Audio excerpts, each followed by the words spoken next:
Hello friends, welcome to एल्के academy. मैं आकाश मेहता। आज हम डिस्कस करेंगे एक इम्पोर्टेंट स्कीम के बारे में। स्कीम का नाम है पीएम आशा। यस फ्रेंड्स, पीएम आशा, प्रधानमंत्री अन्नदाता आय संरक्षण अभियान। नाम से ही पता चलता है इस स्कीम के माध्यम से अन्नदाता को, मतलब फार्मर्स को आय संरक्षण प्रदान करनी है। आय का मतलब इनकम का प्रोटेक्शन प्रदान करना है इस स्कीम के माध्यम से। अभी ये जो स्कीम है ना फ्रेंड्स, वो कोई नई स्कीम नहीं है। ये स्कीम गवर्नमेंट के द्वारा 2018 के अंदर लॉन्च की गई थी, जिसका मेन ऑब्जेक्टिव था फार्मर्स को इनकम प्रोटेक्शन प्रोवाइड करना। अभी ये एक अम्ब्रेला स्कीम है। अम्ब्रेला स्कीम है मतलब ये एक मेन स्कीम है, उसके अंडर में और 3 स्कीम इंप्लीमेंट हो रही है। कौन सी 3 स्कीम? एक तो प्राइस सपोर्ट स्कीम, एक प्राइस डेफिशिएंसी पेमेंट स्कीम और एक pilot of private procurement and stocky scheme. अभी नाम से पता चलता है ये पायलट स्कीम है, मतलब अभी जस्ट ट्रायल फेज के ऊपर चल रहा है, राइट ना। तो ये पीएम आशा स्कीम एक अम्ब्रेला स्कीम है, जिसके अंडर में 3 और स्कीम चल रही है।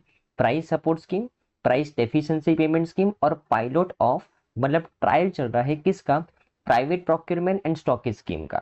अभी ये तीनों तीन सब कंपोनेंट क्या है उसके बारे में हम डिस्कस करेंगे, राइट। ओके, अभी ये पीएम आशा स्कीम के बारे में डिटेल में समझने से पहले आपको फ्रेंड्स एमएसपी के बारे में पता होना जरूरी है। एमएसपी, मिनिमम सपोर्ट प्राइस, उसके बारे में थोड़ा बहुत समझ लेते हैं।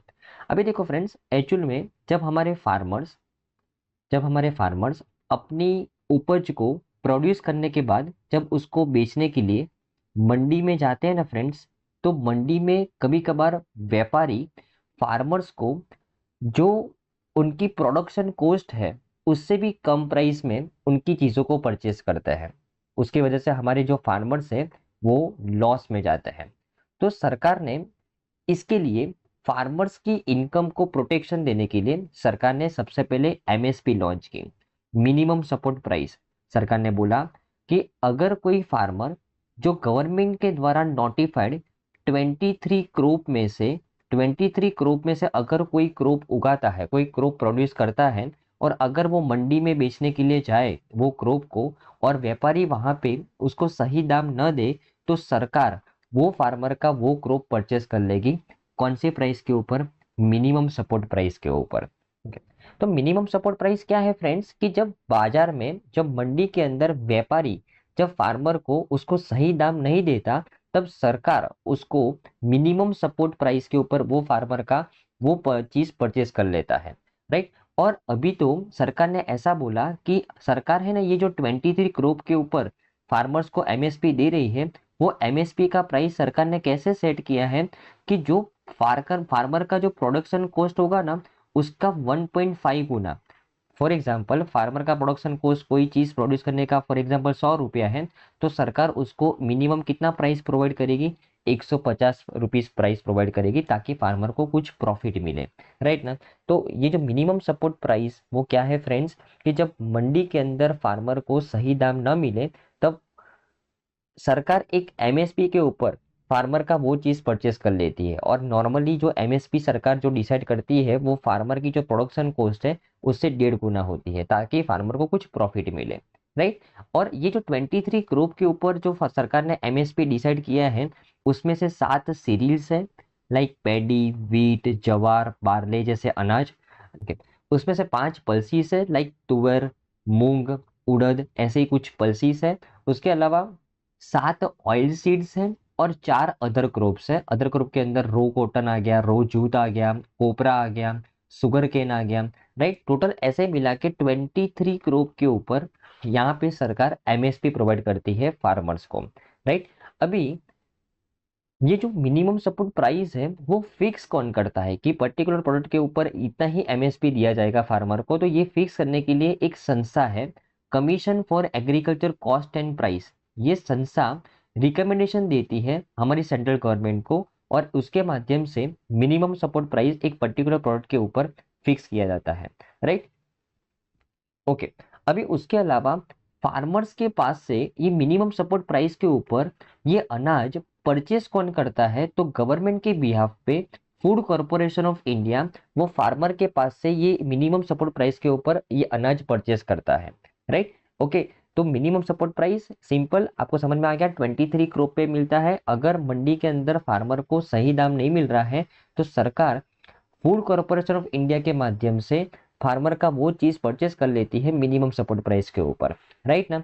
और एमएसपी 23 क्रॉप्स कौन कौन से हैं, उसमें 7 सीरियल्स है, 5 पल्स है, 7 ऑयल सीड्स है और 4 अदर क्रॉप्स है, राइट। ओके, अभी यहाँ पे दिक्कत ये आती थी फ्रेंड्स कि ये बोलने में बहुत आपको अच्छा लग रहा है कि सरकार अगर मंडी के अंदर फार्मर को सही दाम ना मिले तो सरकार फार्मर का अनाज परचेस कर लेता है एमएसपी के ऊपर।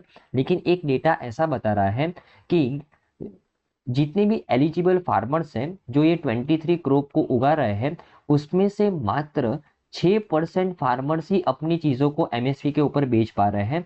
ओके, बाकी की जो फार्मर्स है उनको ये स्कीम का बेनिफिट नहीं मिल रहा है। ओके, तो ये जो डेटा है फ्रेंड्स वो एक हमारी गवर्नमेंट संस्था के द्वारा ये रिलीज किया गया था। और ये संस्था का कहना ये था कि ये जो मात्र 6% फार्मर्स जो एलिजिबल फार्मर्स हैं वही ये स्कीम का लाभ उठा रहे हैं, बिकॉज बहुत सारे रीजंस इसके पीछे जवाबदार हैं। उसमें से एक रीजन ये है कि फॉर एग्जांपल यहाँ पे जो गवर्नमेंट के बिहाफ से ये फार्मर का प्रोड्यूस कौन ले रहा है, फूड कॉर्पोरेशन ऑफ इंडिया। तो ये फूड कॉर्पोरेशन ऑफ इंडिया के जो गोडाउन्स है वो फार्मर्स के जो विलेज है जहाँ पे वो अपना प्रोड्यूस क्रॉप प्रोड्यूस कर रहा है उससे नजदीक नहीं है, बहुत दूर है। तो फार्मर क्या पसंद करता है कि एमएसपी पे बेचने से अच्छा है वो कम दाम में व्यापारी को बेच दे ताकि उसका ट्रांसपोर्टेशन का कॉस्ट बच जाए। तो एक तो ये रीजन है। सेकेंड रीजन ये है कि ये जो एफसीआई के जो गोडाउन है बहुत ही लिमिटेड मात्रा में है, राइट। जितनी हमारी एग्रीकल्चर प्रोड्यूस है उससे कंपैरिजन में बहुत ही कम मात्रा में एफसीआई के गोडाउन है। तो सरकार के पास स्टोरेज कैपेसिटी ही नहीं है, इसकी वजह से वो किसान के ये प्रोड्यूस परचेस नहीं कर पा रहे हैं। तो ऐसे बहुत सारे रीजन हैं कि जहाँ पे मात्र 6% फार्मर से ये स्कीम का बेनिफिट उठा पा रहे हैं। तो उसकी उसी को ध्यान में रखते हुए सरकार ने पीएम आशा स्कीम को लॉन्च किया गया था 2018 के अंदर। जैसे मैंने आपको पहले बोला कि पीएम आशा स्कीम के अंदर में 3 कंपोनेंट हैं। उसमें से पहला कंपोनेंट है प्राइस सपोर्ट स्कीम, इसके बारे में समझते हैं। तो एक्चुअली ये जो प्राइस सपोर्ट स्कीम है ना फ्रेंड्स, वो जो MSP minimum support price 23 crore में मिलता था, उसमें ये 23 करोड़ के अंदर 7 सीरियल, 5 पल्स, 7 ऑयल सीड और 4 अदर क्रॉप थे। अभी उसी में से अगर कोई फार्मर ये 5 पल्सीज में से कोई पल्स को प्रोड्यूस कर रहा है, 7 ऑयल सीड्स में से कोई ऑयल सीड को प्रोड्यूस कर रहा है और ये कोपरा को प्रोड्यूस कर रहा है, अगर कोई फार्मर्स ये पल्स, ऑयल सीड और कोपरा को प्रोड्यूस करता है तो यहाँ पे प्राइस सपोर्ट स्कीम के अंडर में वो फार्मर के पास से ये चीज गवर्नमेंट परचेस करेगा। कौन सी प्राइस के ऊपर, एमएसपी के ऊपर, राइट। अभी जैसे हमने देखा कि मिनिमम सपोर्ट प्राइस के अंदर गवर्नमेंट के बिहाफ पे फार्मर के पास से चीजों को परचेस कौन करता था, food corporation of India minimum support price के ऊपर। लेकिन यहाँ पे हमने देखा कि 6% फार्मर्स ही उस स्कीम का बेनिफिट उठा पा रहे हैं, बिकॉज गवर्नमेंट के पास, फूड कॉर्पोरेशन ऑफ इंडिया के पास लेस स्टोरेज कैपेसिटी है, उसके पास गोडाउन बहुत कम है, राइट ना। तो इसकी वजह से गवर्नमेंट ने स्टोरेज कैपेसिटी को थोड़ा सा इंप्रूव करने का प्रयास किया। गवर्नमेंट ने बोला कि अभी ये जो फार्मर्स हैं पल्स, ऑयल सीड और कोपरा जो प्रोड्यूस करते हैं वो एमएसपी के अंडर में एफसीआई में तो अपना सामान बेच ही सकते हैं। उसके अलावा एक और संस्था NAFED, NAFED national agriculture cooperative marketing federation of India limited, जो सेंट्रल नोडल एजेंसी है, बराबर ना, ओके, उसको यहाँ पे अपॉइंट किया गया कि ये संस्था भी अब एक गोडाउन्स क्रिएट करेगी एफसीआई की तरह और गवर्नमेंट के बिहाफ पे एमएसपी के ऊपर फार्मर्स के पास से ये पल्सीज, ऑयल सीड और कोपरा को परचेस करेगी, राइट ना। तो नफेड ये एमएसपी के ऊपर मात्र 3 चीज परचेस करेगा, पल्स, ऑयल सीड और कोपरा, राइट ना, प्राइस सपोर्ट स्कीम के माध्यम से। ओके, अभी सेकंड स्कीम है फ्रेंड्स, सेकंड कंपोनेंट है price deficiency payment scheme. Price deficiency payment scheme, तो जैसे पहले से ही प्रॉब्लम चल रहा है कि सरकार के पास जो हमारा एग्रीकल्चर प्रोडक्शन है उसके कंपैरिजन में स्टोरेज कैपेसिटी बहुत ही कम है, तो सरकार ने यहाँ पे भी उसका तोड़ निकाला है कि अगर कोई फार्मर फॉर एग्जांपल मात्र ऑयल सीड जो 23 क्रॉप्स है गवर्नमेंट नोटिफाइड, उसमें से अगर कोई फार्मर जो ऑयल सीड्स है अगर वो प्रोड्यूस कर रहा है तो वो फार्मर अपना ये ऑयल सीड का जो उपज है उसको उसके आसपास की मंडी में बेच सकता है। अभी मान लीजिए कि ऑयल सीड के ऊपर फॉर एग्जांपल 100 रुपया एमएसपी है, लेकिन उसको उसके आसपास की मंडी के अंदर जो व्यापारी है वो मात्र 80 रुपया दे रहा है, तो ये जो 20 रुपए का डिफरेंस है ना, वो फार्मर को कौन प्रोवाइड करेगा?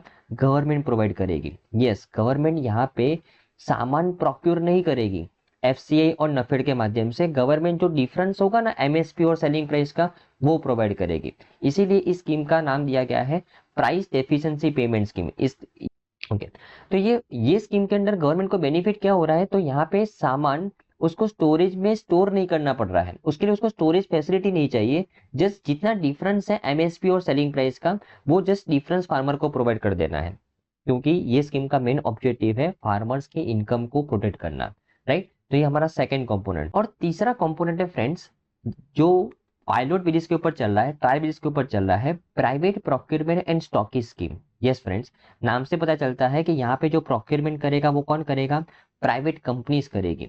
तो यहाँ पे जो गवर्नमेंट का मेन चैलेंज है कि जो गवर्नमेंट की जो स्टोरेज फैसिलिटी है वो बहुत कम पड़ रही है। हमारी जो संस्था है फूड कॉर्पोरेशन ऑफ इंडिया, जो नफेड है, यस, इनके जो गोडाउन है वो बहुत कम पड़ रहे हैं। इसकी वजह से गवर्नमेंट ज्यादा से ज्यादा स्टोरेज फैसिलिटी क्रिएट करना चाहती है। तो गवर्नमेंट ने यहाँ पे प्राइवेट कंपनीज को बोला कि आप अपनी स्टोरेज फैसिलिटी बनाइए, वहां पे फार्मर्स अपना सामान जब रखने के लिए आए, बेचने के लिए आए, तब आप फार्मर को एमएसपी के ऊपर वो सामान परचेस कर लीजिए, और जो हम आपको ये स्टोरेज फैसिलिटी बनाने का, उसको मेंटेन करने का आपको X% चार्ज देंगे, राइट ना। तो इस तरीके से गवर्नमेंट ने प्राइवेट कंपनीज को इंकरेज किया इस स्कीम के अंडर में।